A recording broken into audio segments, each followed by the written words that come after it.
Good morning and welcome. I'm Fly and today I'll be reviewing Terraforming Mars Ares Expeditions with all these new expansions.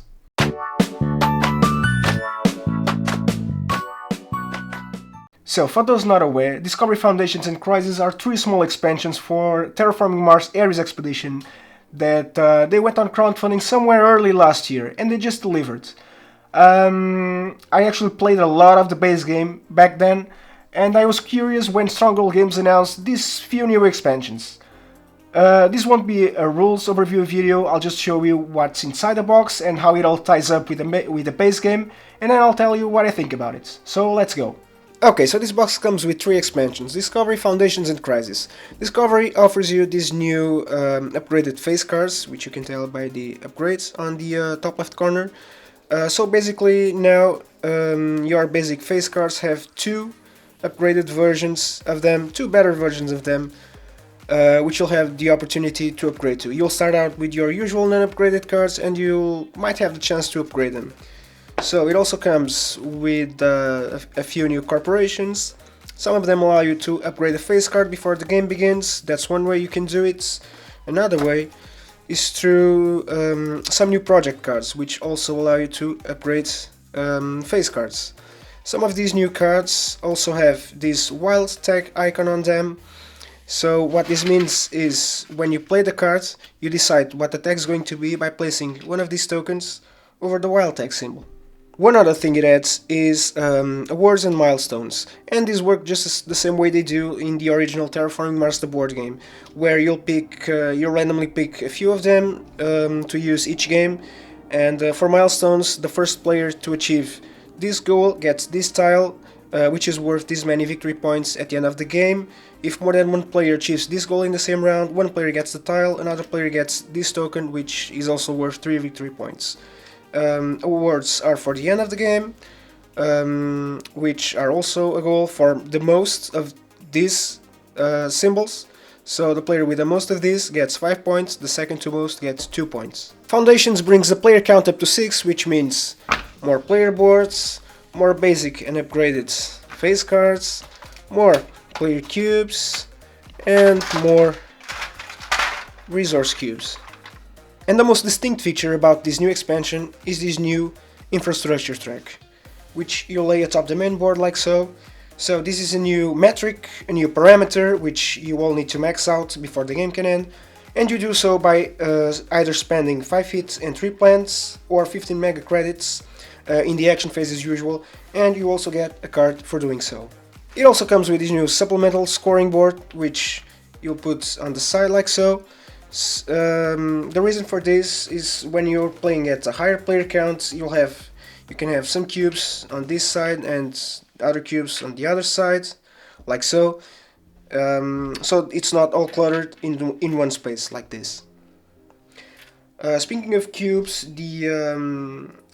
the parameter cubes, the white clear cubes, they are now slightly smaller, so they can fit the spaces better. So the old ones were this big. These ones are just slightly smaller. It also comes with a new corporation and a few new projects regarding the infrastructure. This main board is also double-sided, by the way. So on the other side you have this. It's pretty much the same, so the layout differs a bit.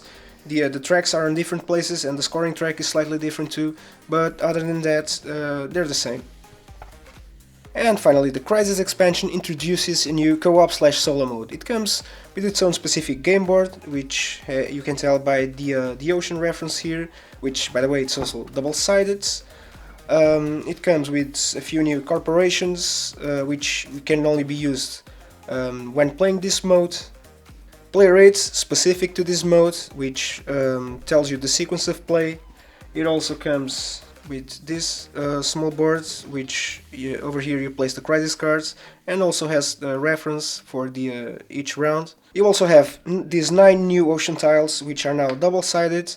By double-sided I mean there's the reward is on both sides, because you'll be flipping them back and forth very often, so you need to know what's on both sides.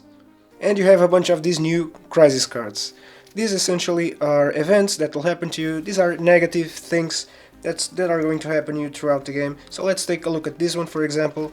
So when this card is drawn, you immediately flip 2 oceans face down. So you flip 2 oceans face down, and then you'll place these many crisis tokens, not crisis, counter tokens, which are these new tokens, over here on these spots.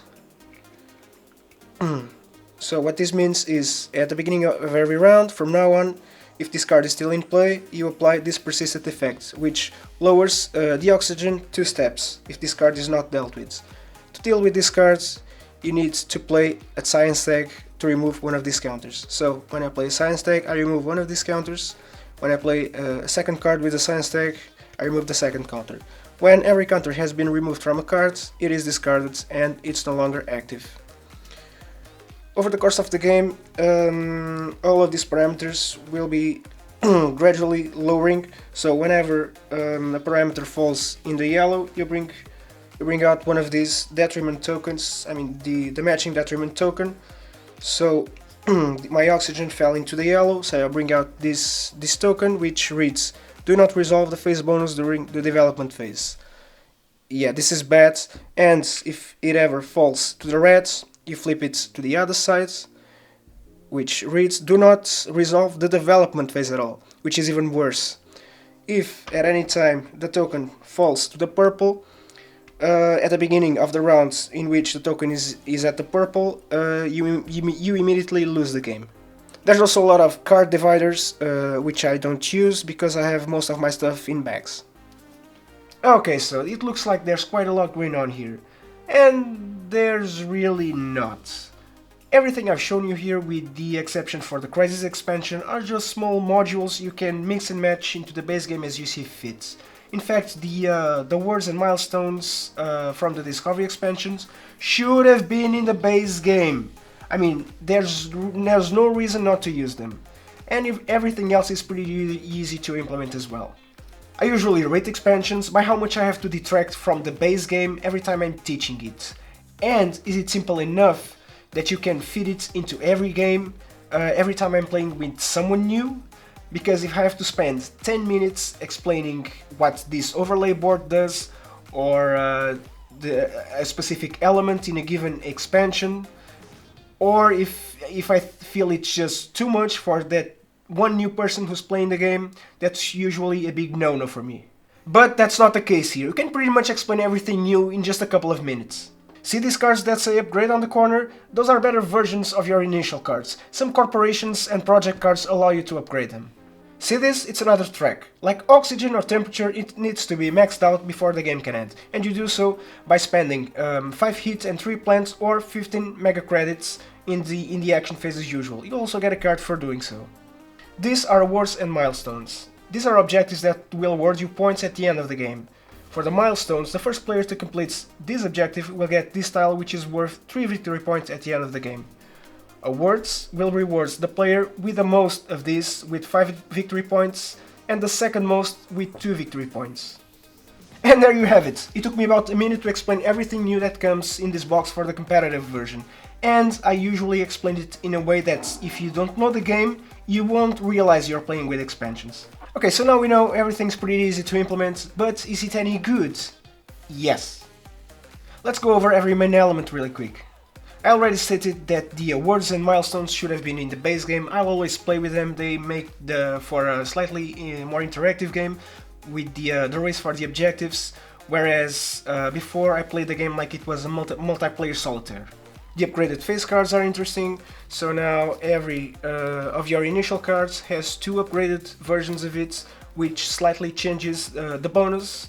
So the main action, the ability stays the same, it's just the bonuses that slightly change. So the development, one of the development cards, for example, the bonus says reduce the cost of the first card you play this phase by 3 MC, which is the usual. And then you may play a second green card this phase with a printed cost of 12 MCs or less. Yeah, it's really good. And one of the production cards, for example, has a bonus of 7 mega credits instead of the usual 4 mega credits. So yeah, they're nice to have, but they're not game breaking by any means.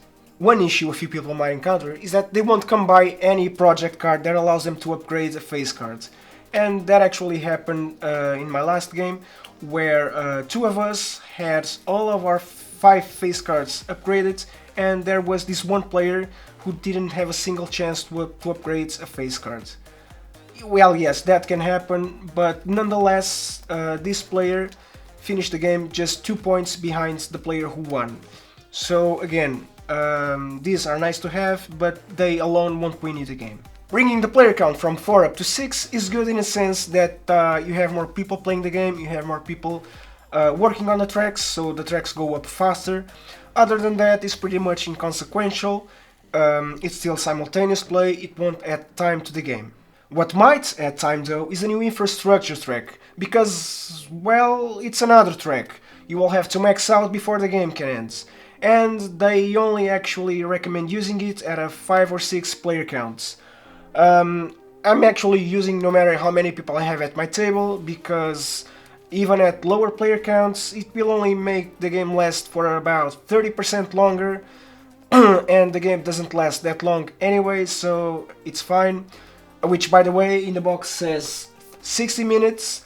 It's not accurate, it wasn't before and it still isn't. This is more like a 90 to 120 minute game, so keep that in mind.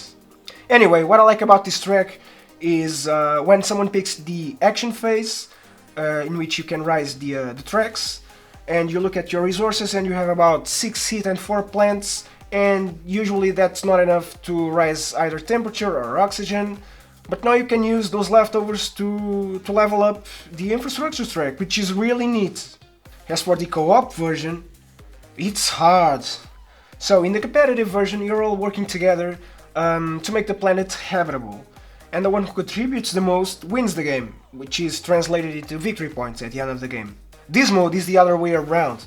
You are all already happily living on the planet you terraformed, but at some point disaster hits the surface, and it's up to you to fix the mess. So every round you'll be flipping a crisis card, which we'll have to deal with. Otherwise it will hurt you with an ongoing persistent effects, such as dropping your temperature level, and to fix it you usually have to either play, say, 3 blue cards or 1 card with a science tag. And it sometimes can be frustrating. Say you need to play a card with a plant tag icon, and you look at your tableau and you realize you played one of them the previous round, and now neither of you have one of those cards to play, and next round you'll have something new to deal with. And it's really easy to fall behind while dealing with crisis cards. You can easily have 2 to 3 active crisis cards laying around, which, by the way, if that happens, you will probably going to lose the game. So this is one of those game modes where the worse it gets, the harder it is to recover from. There's just too much luck of the draw, unfortunately. As for the components, it's just more of everything. More cards, more tokens, more cubes. The box, the new box, it actually holds everything. It's just the right size it needs to be. So in comparison, this is the old box, this is the new one. It's just slightly bigger and it holds everything. So just a little taller too. So there's that. Okay, so I'm going to rate the base game with all the new modules, which is the competitive mode, and then the Crisis co-op expansion separate. For me, the competitive version gets a 9 out of 10. It's really good, really fun, solid game. What I like about it most, it's still the simultaneous play. There's pretty much no downtime. You can play it at any player counts. It won't add extra time. The new modules add just a slight depth and complexity to the game, and I will always play with everything. The co-op mode, however, gets a 6.5 out of 10. For me, there's just a little too much luck involved for my taste. I still need to play it more at different player counts.